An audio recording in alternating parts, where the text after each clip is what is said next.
corrosion. So today we are going to discuss this topic, corrosion. Already we have started the chapter physical and chemical change. So physical change means the change in shape and size, and chemical change means not only in change in the physical state but also some new substances are formed. So corrosion is also a type of chemical change, that means some chemical reactions takes place. This corrosion is what it causes the damage to the metals. So corrosion is defined as the deterioration of metals under atmospheric conditions like oxygen and water. So oxygen and water are called the moisture. So due to the presence of moisture, some metals get damaged. So that is called corrosion. So come to page number 89. So we will discuss the topic corrosion. Here it is written, what is corrosion?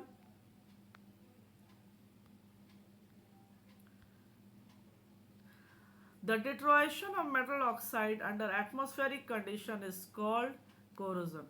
So corrosion includes tarnishing of silver articles. Tarnishing of silver articles.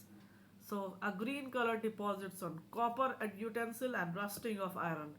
So deterioration means the damage caused by the atmospheric conditions to the metals. That is called corrosion. Underline this line. And corrosion includes tarnishing of silver articles, a green color deposits on copper, and the rusting of iron. Rusting of iron, generally reddish brown substance occurs on the metal, on the iron object when kept exposed over the in the moisture. So iron nails or other iron object when exposed to moist air gradually develops a reddish brown covering around it. Underline this line, covering around it, reddish brown. It is a powder of iron oxide called rust. So rust is ferric oxide or iron oxide. In Hindi we say rust as jung. So iron plus oxygen plus water gives the iron oxide.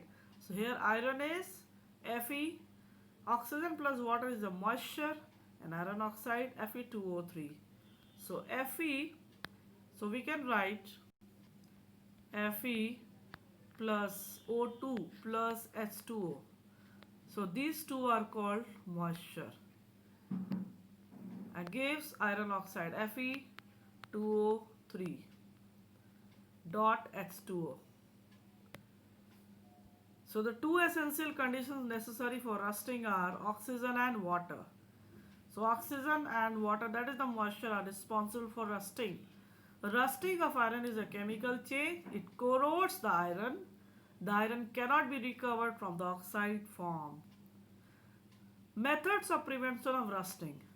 So preventing the iron surface to come in contact with water, moist air, is helpful in avoiding the corrosion. And coating iron object with oil, tarnish, paint, etc. also prevent rusting. And also by galvanization. The process of coating of zinc over metal object, iron object, is called galvanization. These are the methods by which we can prevent the rusting. Now do you know iron pillar at Qutub Minar found in New Delhi is resistance to rusting. The pillar has been called testimony. Testimony means evidence to the high level of the skill achieved by the ancient Indian iron smith in the extraction and processing of iron. So this iron pillar at Qutub Minar has been thousand and thousand years back, but still there is no rusting. Why? Because that credit goes to the Indian iron smith, ancient Indian iron smith, what they had coated. So due to that coating, the iron rusting is not seen in the Qutub Minar iron pillar. So that is about the corrosion and the prevention. Now come to the characteristics of the chemical reactions. What are the characteristics or the features of the chemical reactions? So already you know that chemical reaction is a chemical change in which not only the physical changes occurs, also some new substances form and some different changes occur. So first of all, chemical change is usually accompanied by one or more observable changes. Activity is given. Take 2 to 3 milliliter of vinegar acetic acid in a test tube, add a pinch of baking soda in it, sodium bicarbonate. What will happen? You will see that a brisk effervescence means bubbling. Bubbles of gas are releasing due to the evolution of gas. Which gas? Carbon dioxide. So evolution of gas is one of the important characteristics of the chemical change. So evolution of gas is the first character which we can define it. In a chemical reactions, one or more gases may evolve. So effervescence means the bubbling in the liquid confirms the evolution of gas. So the gas can be identified by testing it. In a chemical equation, an arrow pointing upward denotes evolution of gas. So for the above activity, the chemical reactions are as follows.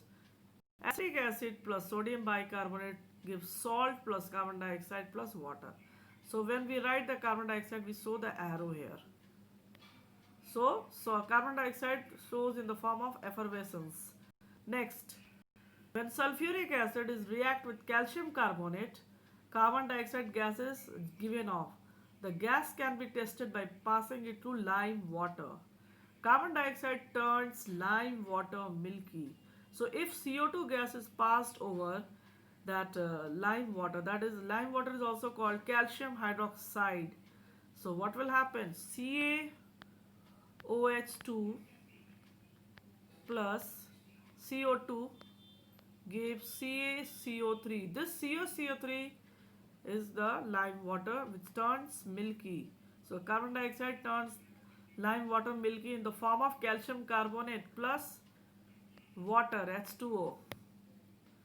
Next, when zinc react with hydrochloric acid, hydrogen gas is given off.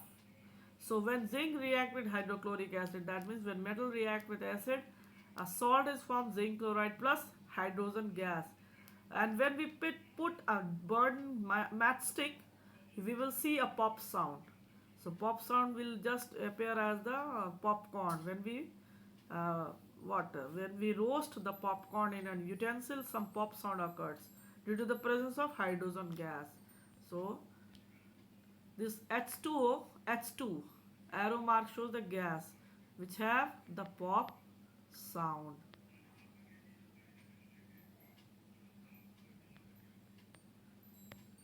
So whenever a chemical reaction takes place, the gases are released. If effervescence is produced, that means carbon dioxide is produced. If pop sound is there, then hydrogen gas is there. Change in color, the another form. Product formed during the chemical reactions have properties different from the reactant. So there some change in color also occurs. In such case, the change of color is the chemical reactions. When white crystal of ferrous sulfate, FeSO4 whole 2, the heat, then a strong brown colored ferric oxide is formed, and along with sulfur dioxide and sulfur trioxide gas is released. So not only gas is released, but ferric oxide is formed. That means the color changes from white to brown. So in a chemical reactions, color also changes. Change in odor. Odor means smell. So change in odor is also a characteristics of chemical reactions. So due to the chemical reactions, food gets spoiled and smell really bad. So that is why certain preservatives are added in some food to maintain their freshness for longer time periods. Then we have the formation of precipitate. In many chemical reactions, insoluble products like the precipitates are formed. An arrow pointing downward denote the formation of precipitate in a chemical reaction. Activity is given. Take 2 milliliter aqueous solution, that means liquid, of barium chloride BaCl2 in a test tube, and in another test tube take 2 milliliter of aqueous solution of sodium sulfate, that is NaSO4. Mix both the content in both the test tube. What will you observe? When an aqueous solution of barium chloride is mixed with sodium sulfate, a white precipitate of barium sulfate is formed. So this is the barium sulfate, a precipitate, that is insoluble one. So change in the formation of precipitate is another characteristics of chemical reactions. So that's all for today. In the next class, you will study about the remaining characters of the chemical reactions.